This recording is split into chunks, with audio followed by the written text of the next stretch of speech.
Python 2 had another way of formatting strings called string interpolation. If you're familiar with printf in C, then it works very similar to that.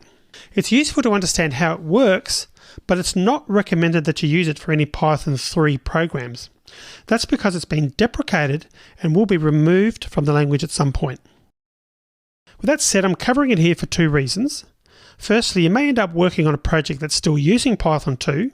Secondly, there's a lot of example code available on the internet, so it's useful for you to understand some of the Python 2 differences, especially when they're as easy to convert as the formatting operator is. So if you want to skip this video and come back to it if and only if you have to work with Python 2 code, that's fine. Otherwise, let's continue. And just a reminder here that if you want to download the slides, you can do so.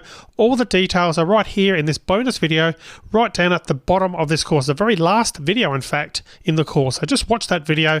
It's got all the details you need to be able to download those slides if you want to do that and be able to access them offline. So what I'm going to do is create a new file. We're going to call that Interpolation. Now the Python 2 formatting operator is the %, and it's followed in the string by a letter to indicate how the formatting should work. So I'm going to start by typing age equals 24, line 1. Line 2, I'm going to type print, parentheses, double quote, or quotes rather, my age is, and the % sign as I mentioned, D years. Then closing double quote, space, then % sign, age. And closing right parentheses. So here the %d will be replaced by an integer value that's provided after the string following another % character. So if we run that just to confirm that it works, there's the output, my age is 24 years. Now if you wanted to inject a float into a string, we'd use %f, and then we'd have to provide a string, and to provide a string we'd use %s.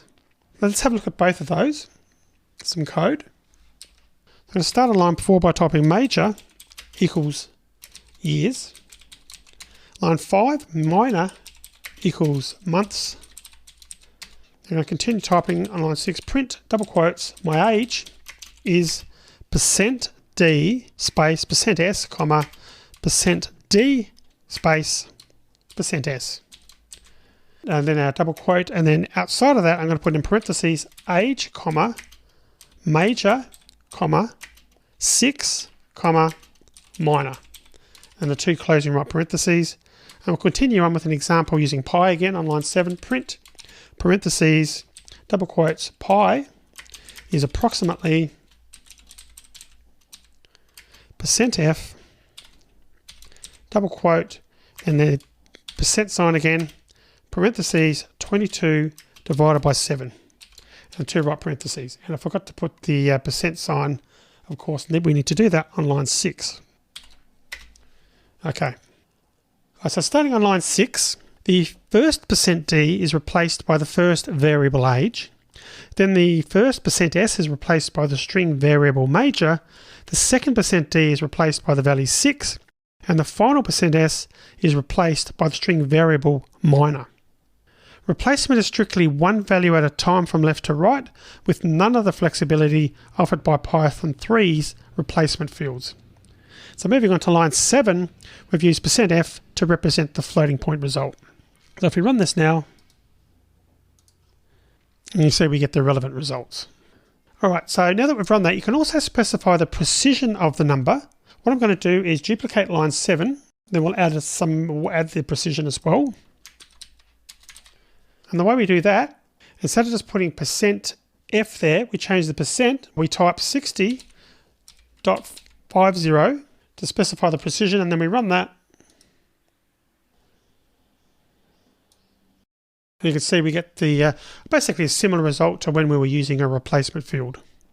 So as well as %d, %s and %f, we can also use %x to display numbers in hexadecimal, %o for octal, and %e for scientific notification, along the lines of 1.23456e plus 09, for example.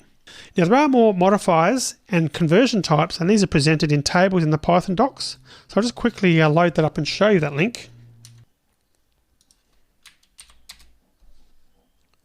So check this out for more information on this page.